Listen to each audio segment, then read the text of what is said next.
get started. Yalla, Archie. Okay, working.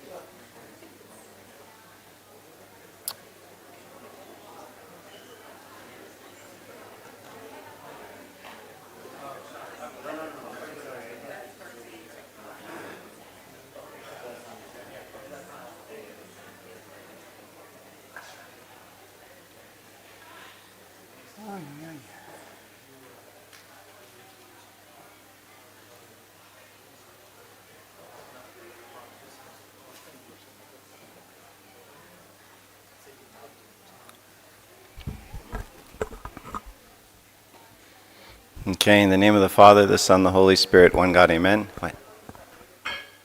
I think they're recording. Huh? I guess so, I don't know. You check with Nagy or whoever. Okay, I'll eat a donut while we record.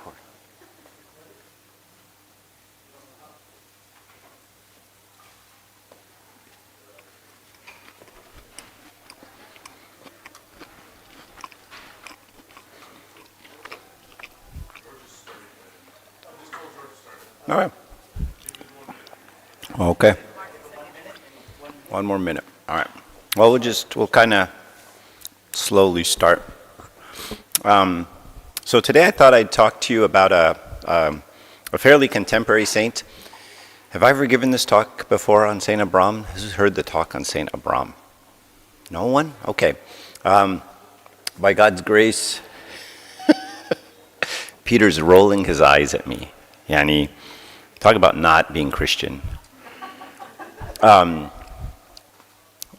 God's grace, we're going to try to get Saint Abram into the new into the new church. Is it working? I don't know. Okay. So Saint Abram is a contemporary saint. He's the bishop of Fayum and Giza. For those of you who know, in Egypt, it's kind of up north a little bit to the west. And his name was his nickname was Friend of the Poor. Has anyone heard of Emba Brahm? Okay. How many people have not heard of Emba Brahm? Really? Okay. All right, so I'll tell you quickly about his life. He was born in 1829, passed away in 1914, so he's actually, pretty recent as far as saints go. And at the age of 8, his mother died. His name is Bulis, growing up.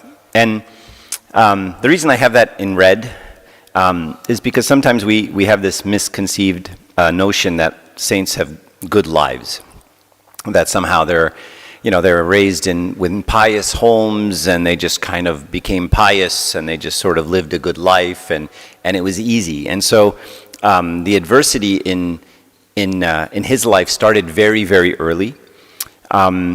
He joined the Maharat monastery at 19. He became a monk. 15 years later, he became the abbot of the monastery. And then very quickly, the new monks exceeded 40 within a very, very short period of time, which back then, monasteries weren't like now. Like there were like 3 monks in a monastery. So for him to get 40 monks in a monastery is amazing. And then very quickly, the monastery became a refuge for poor people. So he started opening up the monastery doors, which is actually quite traditional. When you read the life of Saint Pachomius, for example, in the 5th century, 4th century, Saint Pachomius had about 5,000 monks in his monastery, and his monastery was basically this clearinghouse for all the villages around them, hospital, food, take care of whoever's sick, whoever needs clothing, whatever the case may be. The monks constantly served the people around them. And Emba Brahm followed this model in his Maharat monastery.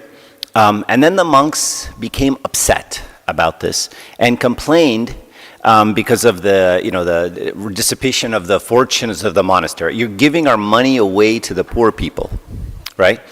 Now, what happens next is kind of an amazing part to the story, which is, again, consistent, and it's in red. So the acting patriarch relieves him from his headship of the Maharat monastery. right? So he's removed as the head of the monastery, okay? And again, it's in red because it just goes to show you that sometimes persecution happens even within the church, right? And it's sort of the highest level of persecution, if you will, when you start getting persecuted by the clergy. And if you think about what's going on, what's happening here, he's being removed from being the head of the monastery because the monks who he brought in, these are his brothers, these are his kids, they turned on him because he was helping the poor. And these are Christian monks who have the same gospel we have. Can you imagine the warfare he has going on inside? Right? Like, are you guys really turning on me because I'm helping the poor? And to boot, I get thrown out and removed from service because I'm helping the poor by monks?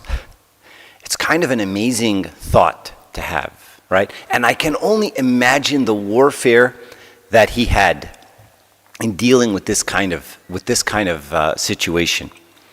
And then he was deposed by the metropolitan. So deposed and sort of removed, if you will, completely from serving as a priest. And again, you can just imagine the battle, interior warfare this guy has in dealing with this situation. Pope Cyril V, that's not Pope Kyrillos VI, the one we all know. Pope Cyril V, his name is Abu al-Aslah. He was actually a very prominent figure in Coptic history. He was actually a very learned man, and he knew about Enba Bram, and he made him a bishop, named him Enba Bram, went from Abu Nabulis, and gave him the bishop, the diocese of Giza, of Fayoum. So you can see sort of the progression of a very low point in his life, and then a very, then being moved up to this. All right, so the first thing he did when he became a bishop is he converted his bishopric to his diocese, his main headquarters, into a shelter. Right, so for orphans, poor, strangers, whoever, and it became such a thing that imagine this entire hall just full of homeless people, and that's it. It was just full of homeless people, and he converted it into basically a shelter. And one of the nice things, there's these stories running around about him, but one of the nice things is they would make food for these homeless people, but he would insist that his cook make him the same food that the homeless people were fed. And one day he got a plate of food that looked really good, and he thought to himself, I wonder if the poor people down below are getting fed the same thing I'm getting fed. So what does he do? He disguises himself, he's the bishop, he disguises himself, puts a scarf on, walks around, goes to the back, goes in as a homeless guy, and looks at the food, and it's not the same food. So what does he do? He fires the chef, right? And the reason he fired the chef, it wasn't punitive, it wasn't like punishment, but it's sort of like, you don't get what's going on here, right? You don't understand this, and unfortunately it's hurting you because you think these people are beneath you. And what I want to point out is what Enba Bram did is very, very essential to the life of a Christian and how we serve others, right? Because if you think about what did Christ do, Christ, who is God, who's not us, became us. He lowered himself quite a bit, right? We say this is the condescension of God, the divesting of God, right? In fact, Muslims don't like Christianity because they just can't get this concept, right? You tell them that God became a human, came out of a womb, cried, pooped himself, and they'd be like, how could you say that about God? They kind of have a point, right? It's mind-boggling. And so Christ comes down to this level and says, I will be like them. And this is what Enba Bram did at a much lower level, right? Because Enba Bram is just like us. He's just a guy, right? He's a bishop, but he's just a guy. And so he says, I want to be like everyone else, not because I would like to lower myself and become like them. No, because I am them. Right? And for you to distinguish between us means you don't understand that there is no distinction between us. Me being the bishop and you being a homeless person. And what's amazing about this is you have to think about this in terms of that time, right? Because like if you look at what Emba Braun did for homeless people, okay, and serving the poor and all this stuff, I mean, he was great. He was really nice, okay? But it wasn't, like, I know people now who do more than that, honestly, right? I know people now who do more for poor people than Emba Braun did. So then why does he have an icon, and these other people don't?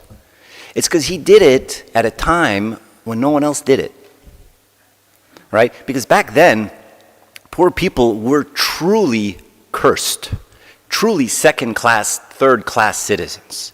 You didn't talk to them, you didn't look at them, they smelled, they had diseases, they had skin things, you just didn't touch them, you didn't come near them, right?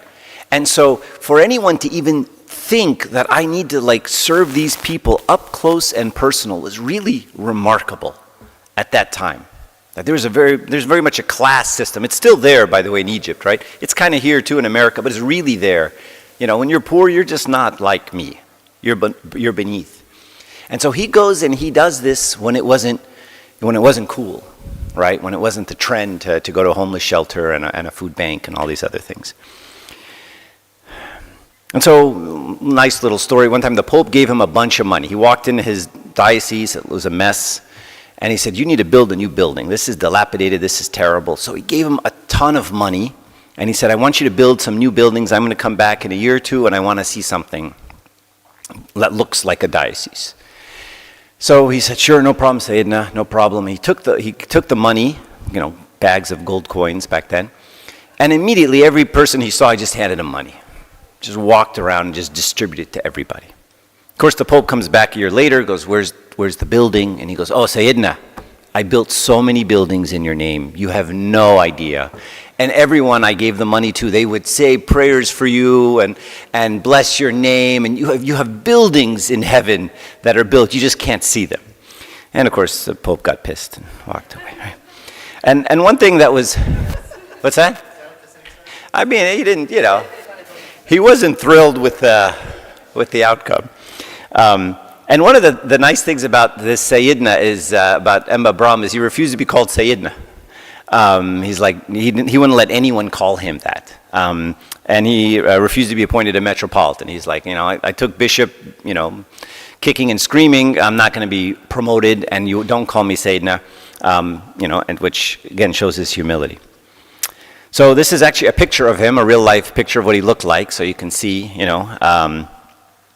that's him. And we call him Friend of the Poor. That's his, title in the church. But then the question is, or is he a friend of Christ? And of course, you all know this chapter from the Gospel of Matthew 25, when the Son of Man comes in his glory and all the angels with him, and he will sit on his throne, and he will set the sheep on his right and the goats on the left. And the King will say, those on the right hand, come, blessed of the Father, inherit the kingdom prepared for you from the foundation of the world.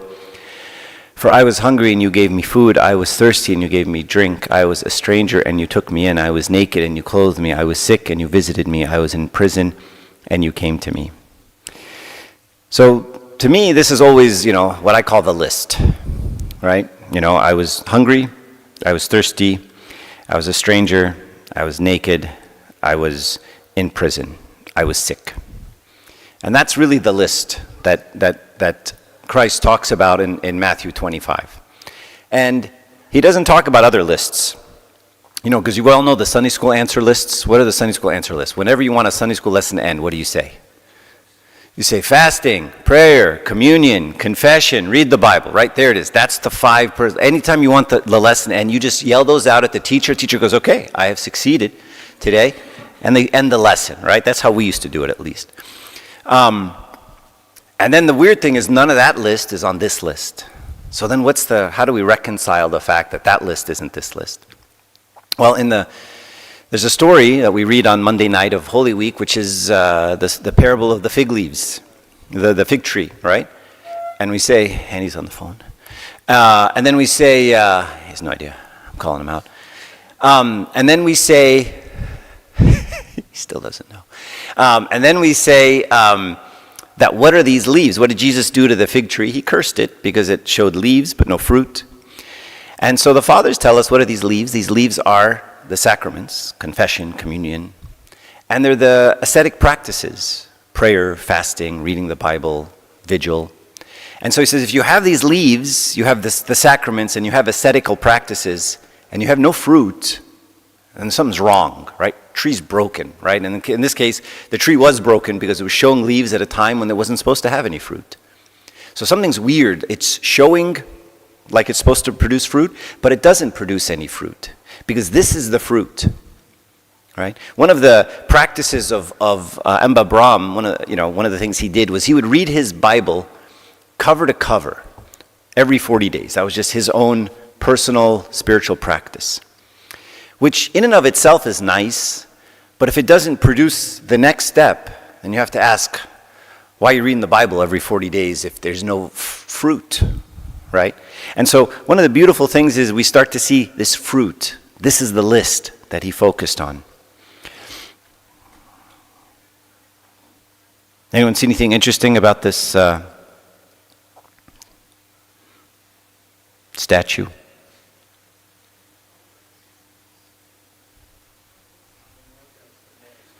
The nails on the feet. And the king will answer and say to them, assuredly I say to you, inasmuch as you did it to one of these, the least of these, my brethren, you did it to me. So when we say we serve the poor, we don't really think of it like that. We say we serve Christ. And again, this is a very important concept in all service, not just serving of the poor, right? So when I say I serve Sunday school, do I serve kids? Do I serve parents? No. Do I serve Abuna? No. Do I serve the bishop? No. Who do I serve? I serve him, right? So in every service I do, I serve him. Like if I make the coffee, I don't serve people, I serve him, right? And this concept was very clear in the mind of Amba Brahm, right? That I'm not just doing this for anybody. I'm not doing it even for the poor people themselves, but rather I serve God, and I only serve God. And that way we stay very focused, because sometimes our service can be thrown off that way. In fact, let's take service to the next level. What about service of my spouse? When I serve my spouse, who am I serving? Do I do it for the spouse? Do I do it because the spouse deserves it? No. I serve God, right? And I serve my spouse regardless of their worth, unconditionally, because it's not them who I serve. Because if it was them, they probably don't deserve it some of the time. Especially him or her. Okay. And so one of the things that's kind of nice about Amba Brahm is he had this sort of spirit of rebellion, which I like, as some of you know. And the spirit of rebellion, he rebelled sort of against the caste system that we see in Egypt at the time. He rebelled sort of against the hierarchy even of just giving money to the poor when he should be building buildings.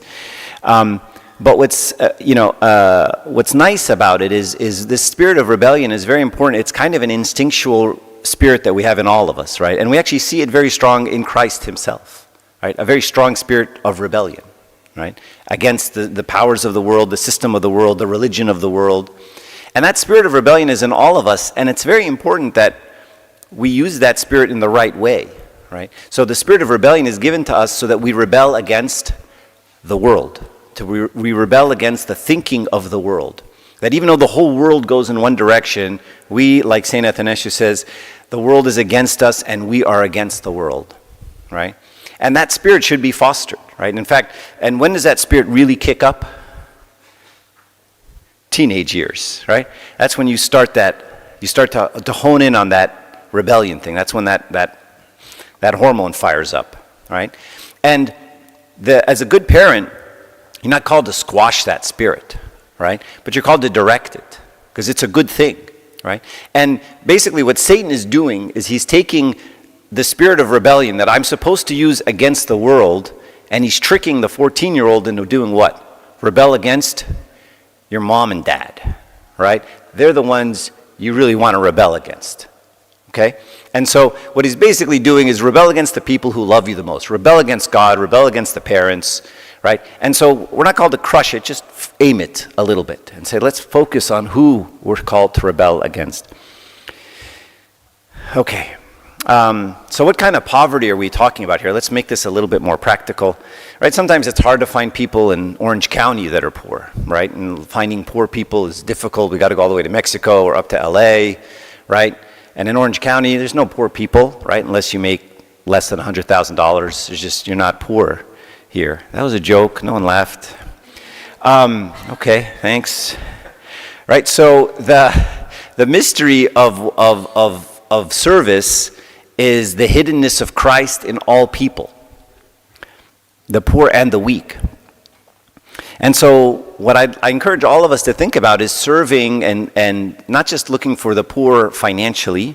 They exist, of course, but giving other things other than money, giving your time, your service, your love, your kind words. And it doesn't have to be someone who's poor. It could be someone who is lonely, someone with a low self-esteem, someone who's angry on the freeway, someone who needs a compliment, someone in the grocery store.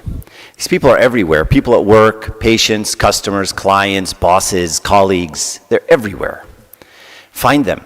And they're not hard to find. Just look at the person to the left or right of you, and there they are. All of us have brokenness, right? And no matter what image we want to project to everybody, and we want to show that we got our life together and our family's great and everything's great, right? When you guys come to church and you say, "How you doing?" Everyone says, "Good. How you doing?" "Good, good, good." No one's good, right? And everyone's had a rough week and everyone's having a rough go at it, but we kind of want to project this thing. And so once we start poking into everyone's life, you realize, oh my gosh, everyone's got pain. Everyone has pain. And so we're called to do what St. Paul says, which is, wow, the kids are already done. We do not pay the Sunday school teachers. Their servants meeting. Okay, you want me to end quickly, Henry? Is that what you know? Okay. Okay, thank you, Habibi. I love Henry. I love him. Rejoice with those who rejoice and weep with those who weep. I'll go faster. Mother Teresa says, the most terrible poverty is loneliness and the feeling of being unloved. So forget money, guys. You know, sometimes even when we go to like a homeless shelter or a food bank and we engage with homeless people, you know, they don't really need a sandwich. There's lots of places to get a sandwich. And I always encourage the youth whenever they go to these things is like, it's not about a sandwich. It's about looking them in the eye and giving them human dignity. Listen to their story. Like, tell me about your kids. Tell me about your family. Tell me about what you went through in life. And look at them like there's no one else on earth. And give them your undivided attention. And give them the respect that every human being deserves. Listen to their story. And this is the most terrible poverty, right? This feeling of just being isolated and left alone. This story of starfish. So there's a story of a son and a dad walking, and they come across this scene of 1,000 starfish that have been stranded, right? So the tide pulled out a little too fast. The starfish all got stranded. You all know that starfish in the sun will die very quickly.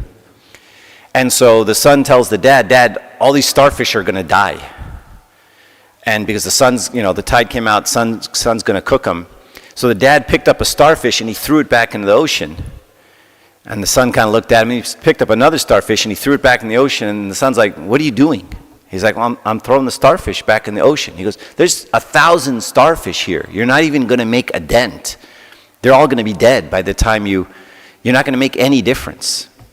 So he picked up another starfish and he threw it back in. He said, "Well, I made a difference with that one." Picked up another one. "I made a difference with that one."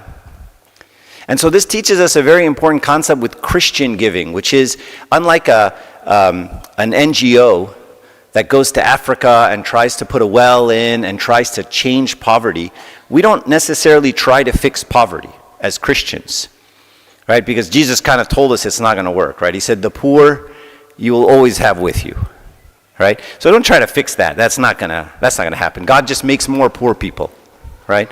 St. John Chrysostom says that God creates poor people so that rich people have a chance of going to heaven, right? So he's going to keep making them. So that's not our objective. Our objective is to meet everyone where they're at.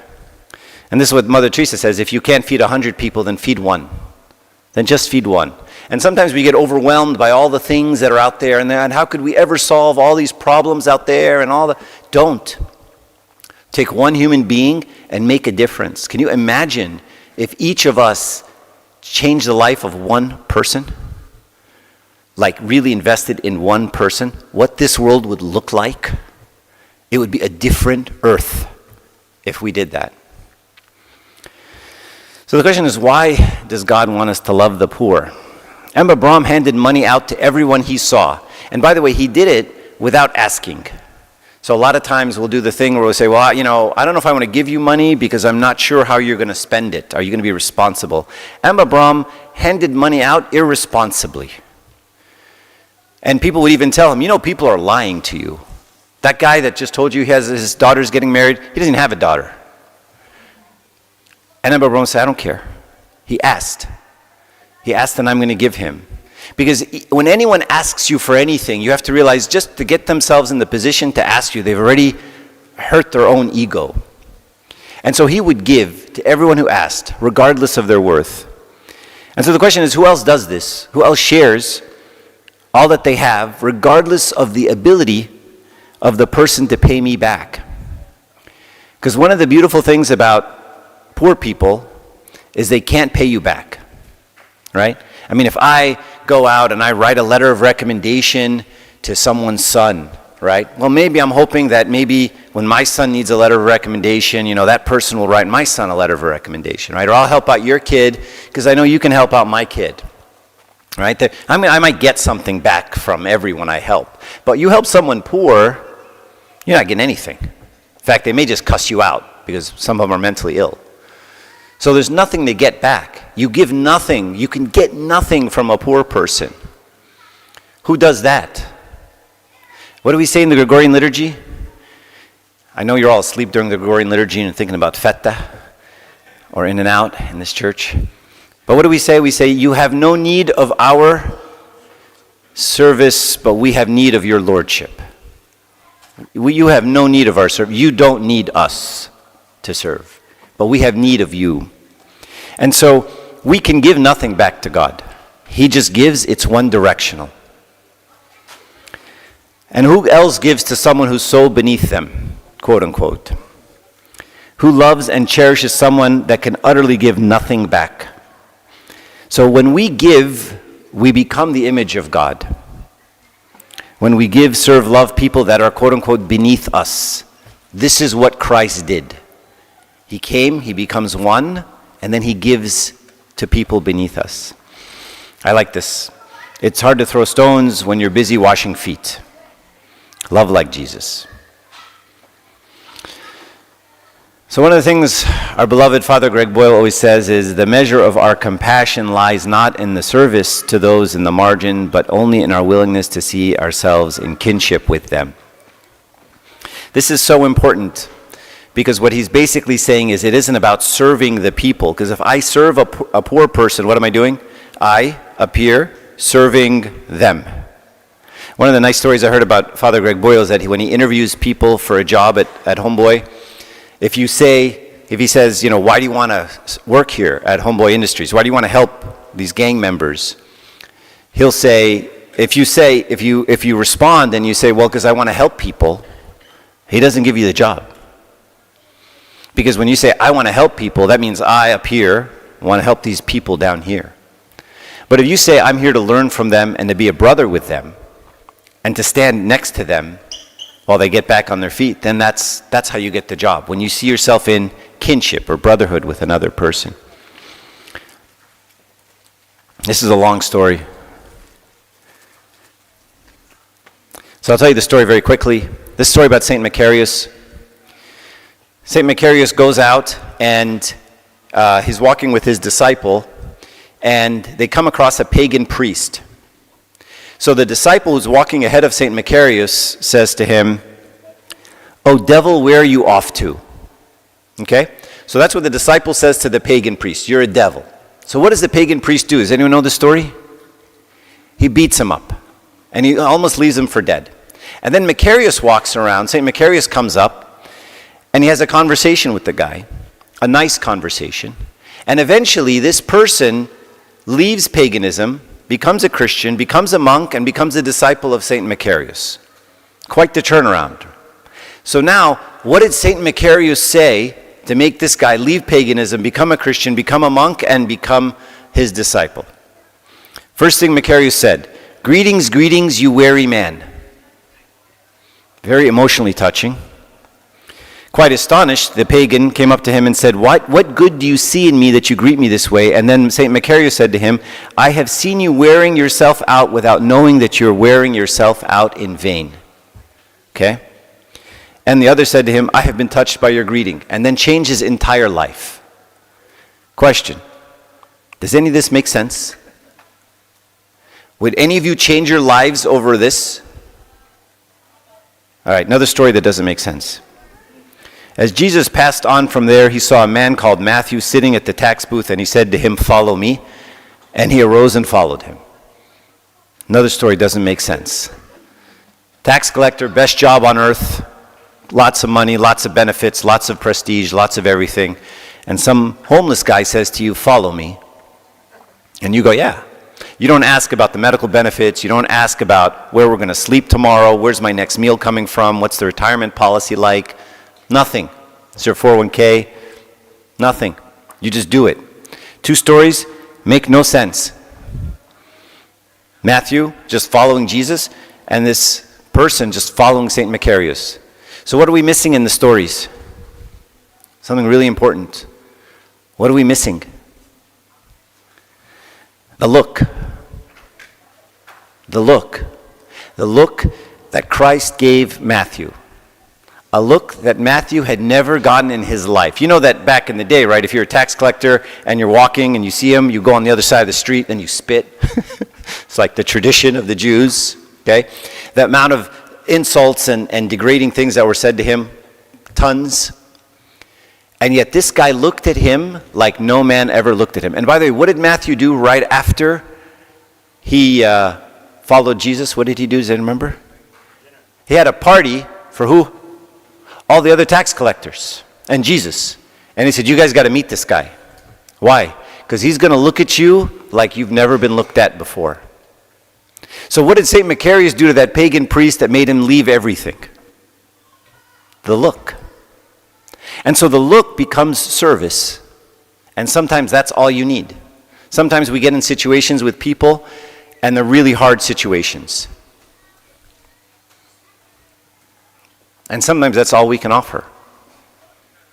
Just a look of compassion, a look of empathy, a look of understanding, a look of solidarity, because there's nothing else to say.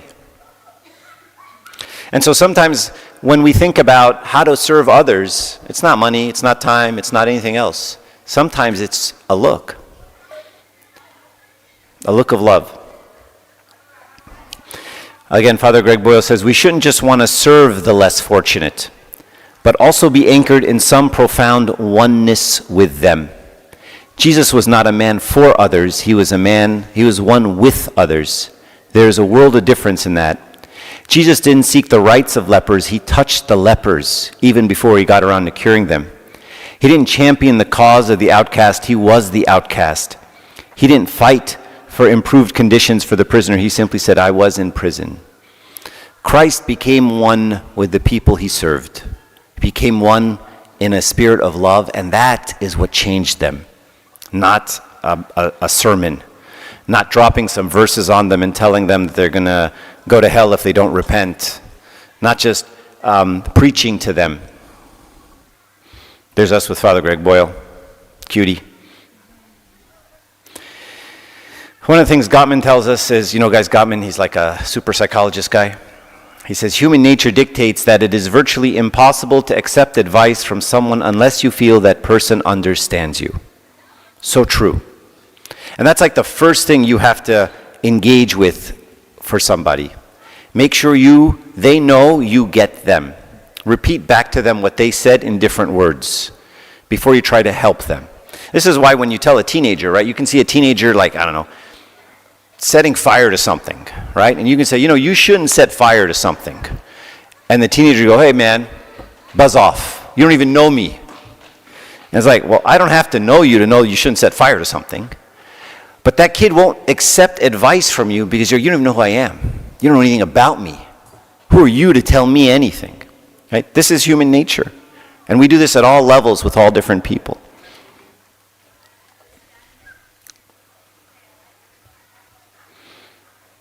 So is it that when we serve the poor that we serve Christ? Is that true? That's what it says in Matthew 25. When you've done it to them, you've done it to me. Or is it that when we serve the poor, we become like Christ and become in his image? Yes, both of those are true. So it's kind of a circle. It's not just I serve Christ when I serve the poor people, but I become Christ when I serve the poor people. There's Mother Teresa, that's Mother Teresa, and that's Jesus. It's all kind of the same. Finding people where they're at, healing both soul, body, mind, spirit, all of it. Okay, anybody have any questions? The kids are walking all over the place. And yes, Randy. Always Randy. Someone give Randy a mic. I asked you this question last time you spoke, and I think I irritated And I didn't answer it properly. When I asked you. I think my questioning was irritating. So I want to ask You're it never again. irritating, Randy. I wanna So ask Peter, it on the again, other but hand. I want to ask it properly this time. I think I didn't ask it well. Yeah. So you talked about Amba Abram, and you talked about Mother Teresa, you talked about Jesus. All of these people, how they served, they basically became who they served. So by virtue of what they did, they were all very ascetic. They lived ascetic lives. And you mentioned asceticism, and you mentioned the fig leaves, and last time the question was about fasting. And today in Abuna's sermon, when he talked about Totus Christo, it resonated with me because I've been wondering about this a lot, and I want to make sure I'm not making up my own kind of dogma that I'm following incorrectly. So this is why I persist and ask again. Are all of those ascetic practices secondary in the sense that they all come as a consequence of love, of the great love that Amba Abram had? So him wanting to eat the food that's the same as the other people, it's not about the ascetic practice at all, but it just came as a consequence of the great love that he had. And Okay, so I think I see your question.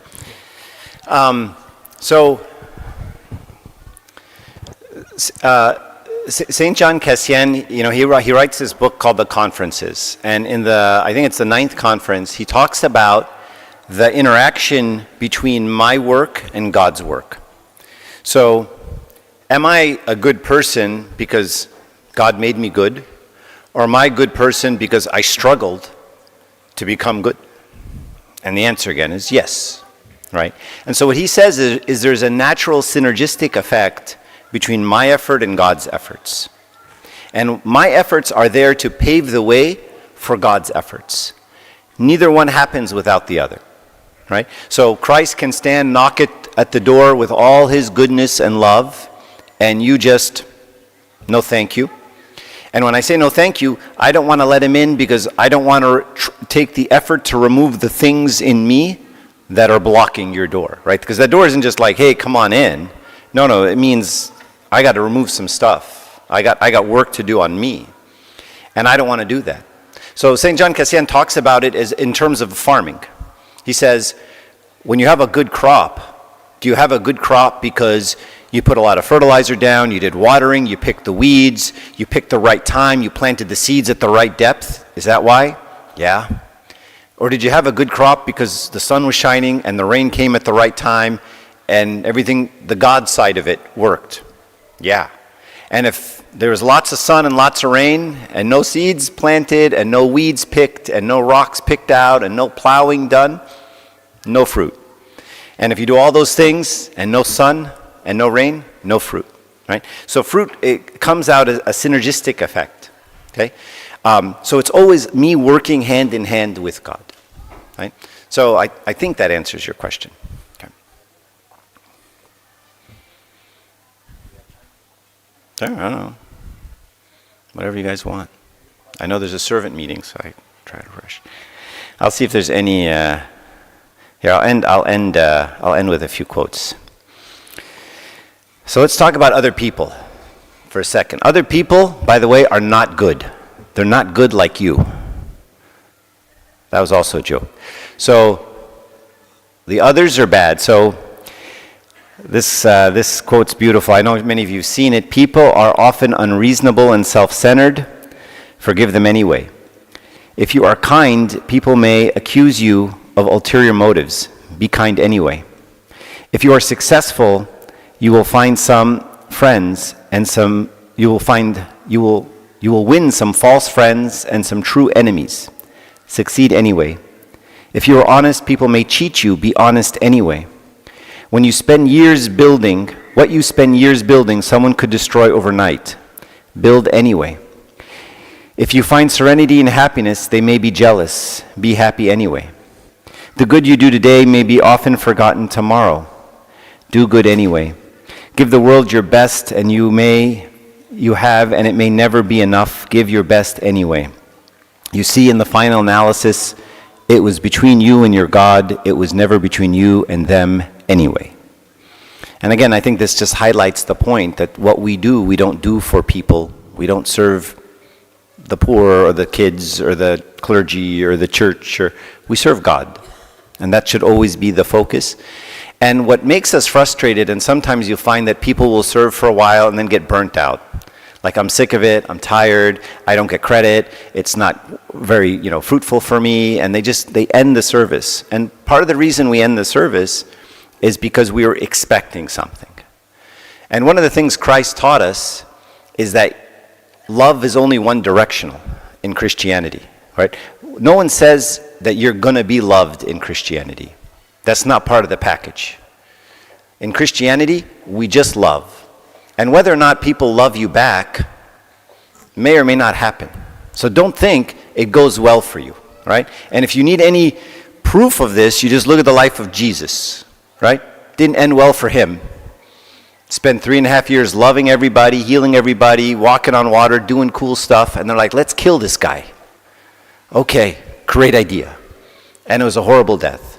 You look at the lives of the saints, spend their whole life doing good things, nice things, and they say, let's kill this guy. Okay. And that's how it ends. This is the cross. This is our path. And so we don't do these things because we think it's going to end well, or we're going to get blessings on earth, or people are going to like us, or any of those things. Otherwise, if you take your focus off Christ, you quickly get demotivated. You quickly are like, why am I doing this? Forget this. I put all this effort in, Abuna blew me off, I put all this effort in, the Amin Khidma blew me off, my other Sunday school teachers blew me off, whatever the case may be. All right.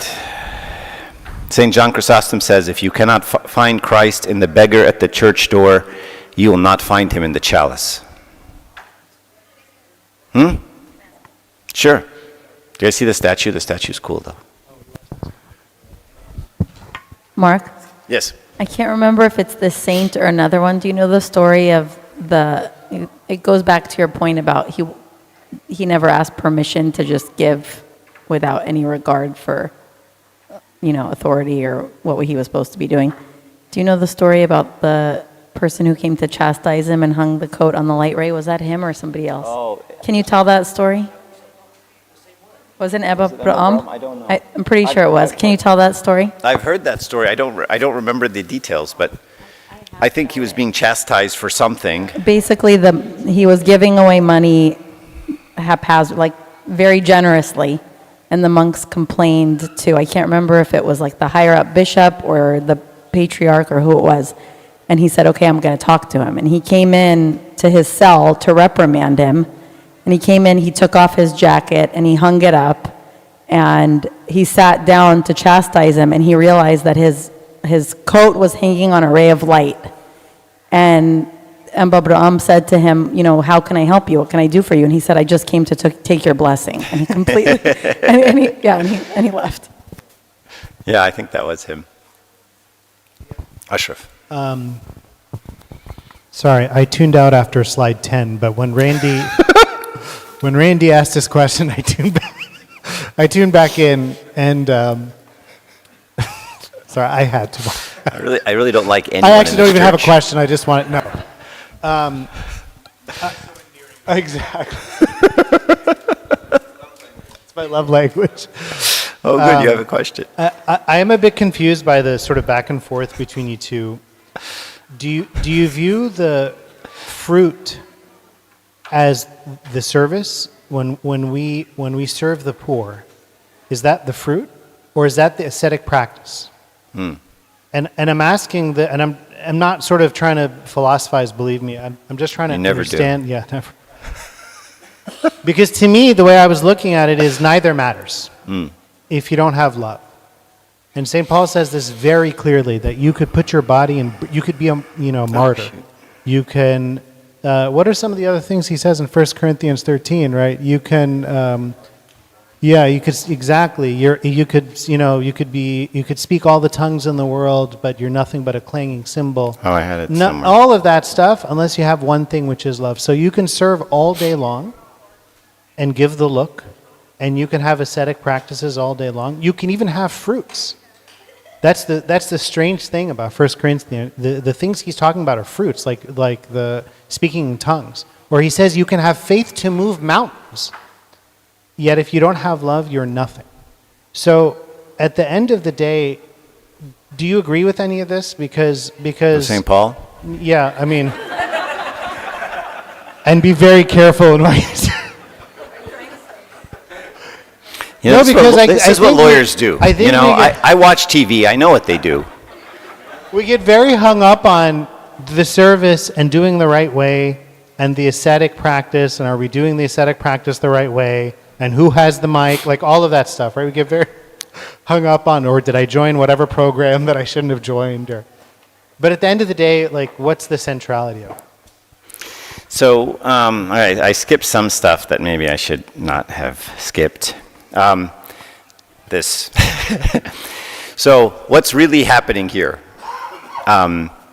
So, as you just said, God rejects any virtue without the spirit of love. Okay? So, even a virtue given without the spirit of love is not. Right? And as St. Paul says, and though I bestow all my goods to feed the poor, and though I give my body to be burned, and have not love, it profits me nothing. Right? So that means the action itself isn't the thing. Okay? So I wasn't going to get into this point, but I guess we will. Cause or effect. So I read this verse: rejoice with those who rejoice and weep with those who weep. What am I supposed to do with that verse? What am I supposed to do? Am I supposed to say, all right, well, I see someone weeping, I should weep with them. I see someone, I should rejoice with them. Does it work like that? Is that the cause? Is that the thing that I'm supposed to do? Or is that an effect? And the way I always think of these things is I think of them as symptoms, right? It's kind of like a fever. Is the fever the problem? No, the virus is the problem, right? And the fever is just a symptom of the problem. And if I want to get rid of the fever, I can take a bunch of Tylenol every 4 hours, but that's not going to help me get rid of the virus. I've got to do something to deal with that virus that's causing the problem. So let's take a look at some